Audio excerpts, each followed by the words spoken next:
Today we're going to show you the mechanics and the mechanical functions of our manual roll-up tarp kit.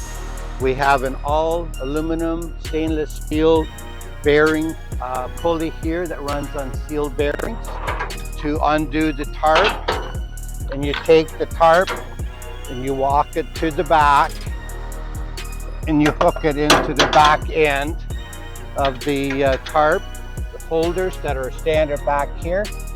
To roll it back up, you do just unhook it, you go back to the front and you roll it back up.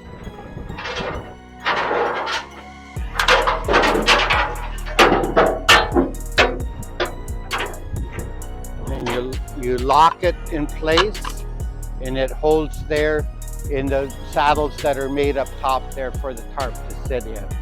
Our tarp cross shaft up top, it's also all aluminum running on stainless steel sealed bearings, so there's no parts to be worn out.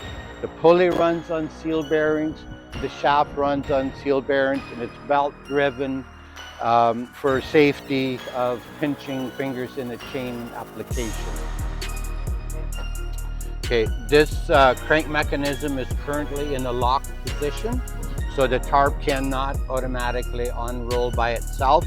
It's spring-loaded latch, you pull it down, you give it a quarter turn, and it's got seats there where it sits and it makes a crank so it cannot move on you.